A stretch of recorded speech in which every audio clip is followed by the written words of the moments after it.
Salut, ici Maps, dans un look pas mal cosy pour vous faire mon book haul de l'automne.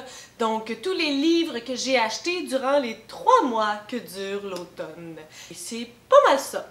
Donc, on commence tout de suite. Le premier événement qui m'a fait acheter des livres, c'était le 25 septembre. J'achète un livre franco-ontarien. Comme moi, je suis sur la frontière et que je suis autant en Ontario qu'au Québec dans une journée, eh bien, je trouvais que c'était intéressant et important, entre autres, pour valoriser la langue française et tout le tralala. Donc, durant cette journée, je me suis laissée tenter par 2 livres. Le premier, c'est Moi, Sam, elle, Janice de Jean Boisjoli. Et ce qui est succulent, c'est que Jean Boisjoli est un invité d'honneur du Salon du livre de l'Outaouais. Et l'année passée, j'avais fait une vidéo spéciale, je lisais un livre de chaque auteur invité du Salon de l'Outaouais, donc j'avais envie de réitérer l'expérience cette année. Et donc, lorsque j'ai vu que Jean Boisjoli était un auteur invité et que j'avais déjà un livre de lui, ben tout ça m'a rendue folle de joie. Je sais pas de quoi ça parle. Elle, Janice, moi, Sam. Notre enfance, notre amour.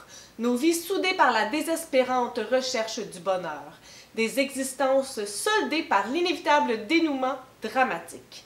Et la fin de tout pour nous. C'est ça la vraie déchéance. J'ai longtemps pensé que les astres étaient parfaitement alignés, Doc. J'y ai vraiment cru, de tout mon cœur. Je me suis lancée corps et âme dans cette relation, comme un maudit fou. Des fois comme un déchaîné ivre de mes illusions. Janice aussi voulait y croire, à l'amour parfait, mais elle était plus réticente. C'était un mirage pour elle. Moi, je poussais vite, elle se hâtait lentement.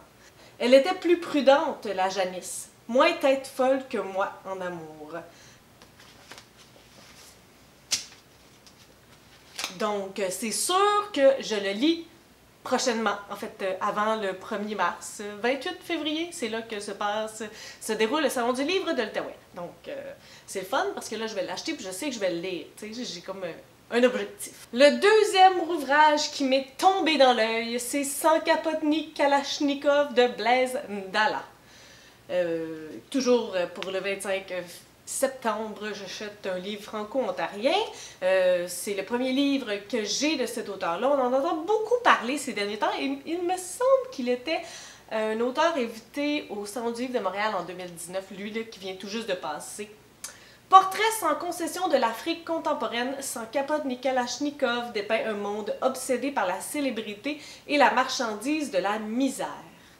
L'autre gros événement de l'automne, c'était le Salon du livre de Montréal. Et j'ai fait des achats, beaucoup d'achats. J'ai souvent des idées préétablies de ce que je veux acheter, donc c'est pas nécessairement des surprises, mais parfois je me laisse aller pour une petite imprévisibilité, une petite, tu sais, un petit oup. Alors, allons voir.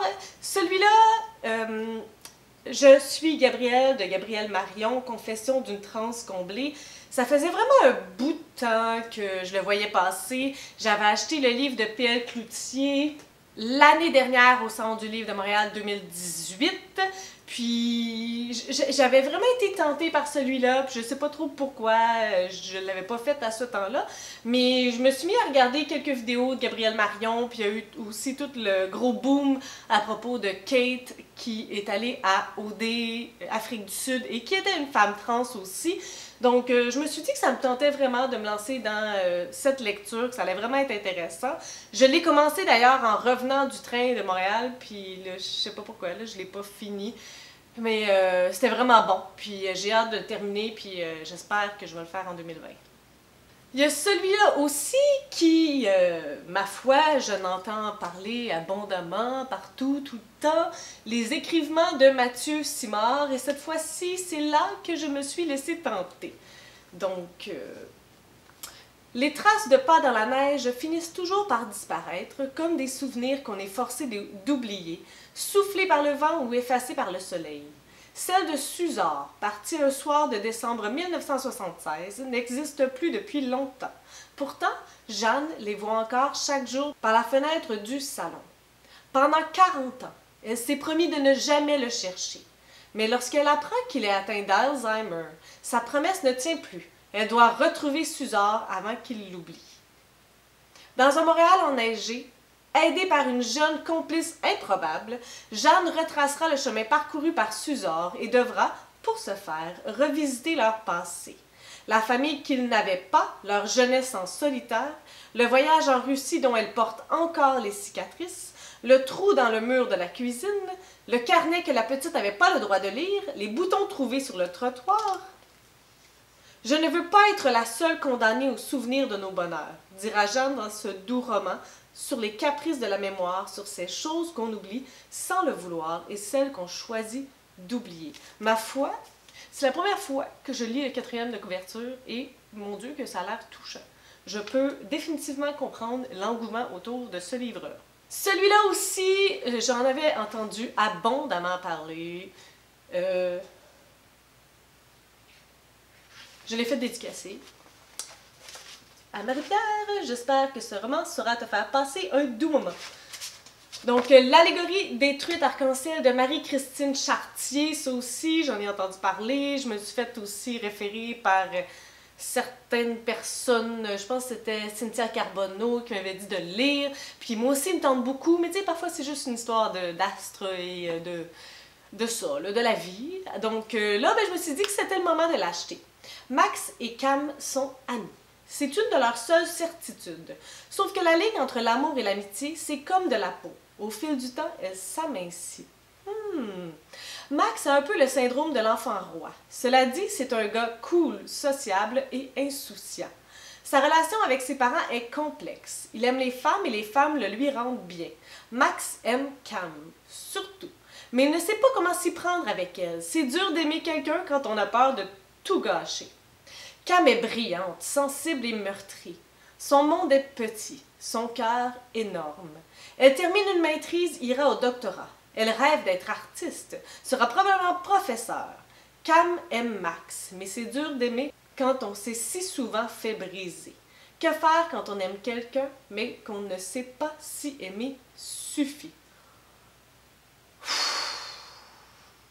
Le dernier achat que j'ai fait au Salon du Livre de Montréal 2019, c'est celui-ci, Mademoiselle Sansoir de Heather O'Neill, qui a été suggéré par un membre de ma famille, Guylaine.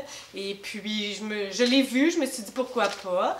Donc, il y avait même l'autrice, lorsque je suis passée, me le signer ici. Regardez, elle me fait un petit cœur pour Marie-Pierre. Est-ce que vous voyez mon petit cœur?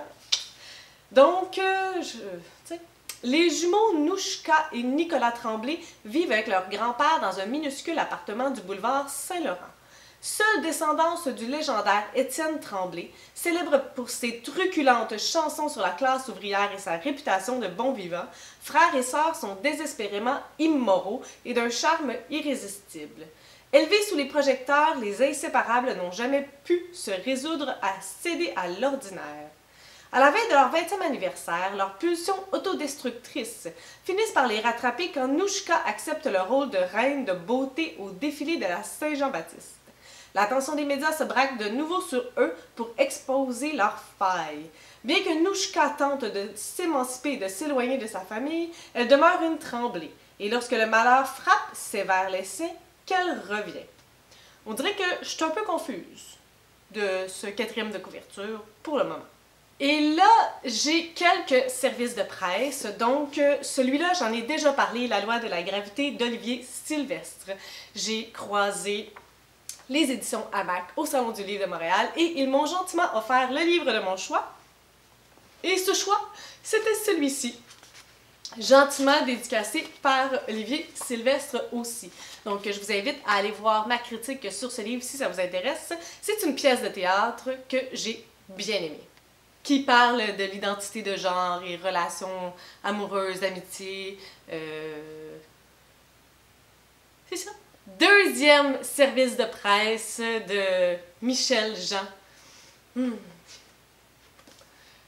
Ça va être le 4e ouvrage que je lis Michel Jean. J'ai lu Un monde mort comme la lune, Tsunami, Le vent en parle encore. Ouais, je pense que ça va être le 4e. Coucoum de Michel Jean, puis on en entend énormément parler ces derniers temps. Je n'ai aucune crainte que je vais l'aimer. Ah, 5e, parce que j'ai lu aussi son collectif Amun, c'est là en fait que je l'ai découvert. Ce roman raconte l'histoire d'Almanda Siméon, une orpheline amoureuse qui va partager la vie des Inuits de Pequawakami. Elle apprendra l'existence nomade et la langue et brisera les barrières imposées aux femmes autochtones. Relaté sur un ton intimiste, le parcours de cette femme exprime l'attachement aux valeurs ancestrales des Inuits et le besoin de liberté qu'éprouvent les peuples nomades encore aujourd'hui. Qui est comme l'histoire de son arrière-grand-mère, si je ne me trompe pas, ou c'est basé très fortement sur cette histoire-là. Alors, merci pour cet envoi. Et le dernier service de presse, c'est l'autrice elle-même qui m'a contactée, Cécile M. En fait, je suis un peu surprise parce que lorsque j'avais lu à propos de l'histoire, c'était pas cette couverture-là qui était de l'avant. Et je dois dire que c'est un drôle de choix de mettre sa photo comme page de couverture. C'était comme un genre d'ange que j'avais vu lorsque j'avais lu la description. Donc, celui-là, c'est pas avant 24 ans de Cécile M. Plongée dans une histoire vraie hors du commun, Cécile M est une personne atypique. Durant les années 2015 et 2016, elle fait une expérience déterminante qui va confirmer ce qu'elle ressentait depuis toujours. Elle est une figure de Dieu-Mère, créatrice, porte en elle la divinité, vit des expériences extraordinaires. Mais cette différence lui vaut d'être harcelée et poursuivie à plusieurs niveaux. Cécile M comprend alors par cet acharnement sur elle qu'elle a un message important à transmettre à grande échelle et que sa propre personne est destinée à se faire connaître au monde entier avec son histoire, ses luttes, l'adversité spirituelle qui la suit, mais aussi ses joies et ses bonheurs. Au-delà de ce livre, Cécile M, qui voulait se taire pour protéger les siens, a décidé d'écrire quand la situation l'exige et pour percer les barrières de certains secrets en rapport avec des institutions et la justice. Donc, merci pour l'envoi. Et finalement, celui-là, je l'ai lu au mois de janvier. Mais je l'ai tellement aimé que j'ai décidé de l'acheter pour l'ajouter à ma bibliothèque. Donc, quelqu'un, c'est genre de l'autofiction en poésie de Nicolas Giguère. J'ai tellement capoté sur ce livre-là. Puis, vous allez en réentendre parler prochainement. Donc, j'ai décidé de l'acheter. Et ça fait le tour pour le book haul de l'automne. C'est quand même pas si mal. Mais malgré tout, j'ai récemment fait la liste des livres que je n'ai pas lus dans ma bibliothèque. Et c'était au-dessus de 100 livres. Il me semble que c'était comme 136, donc ça fait dur en tas mon affaire. Il va falloir qu'en 2020, je me mette à lire les livres de ma bibliothèque plus vite qu'à en acheter. J'aimerais au moins être en dessous du 100, ça n'a pas de saint bon sens. Je suis même pas comme... Vous pouvez pas la voir, là, mais elle n'est pas si grosse que ça, ma bibliothèque. Ça n'a aucun sens que ça soit autant de livres, je sais pas. C'est comme ça. Donc, ça fait le tour pour ça. N'hésitez pas à me dire, à m'écrire en commentaire les livres que vous avez achetés pendant la saison de l'automne. Sur ce, si vous avez aimé cette vidéo, n'hésitez pas à mettre un petit pouce ou à vous inscrire à ma chaîne. Je vais publier 2 vidéos par semaine à partir de 2020. Sur ce, je vous souhaite de bonnes lectures.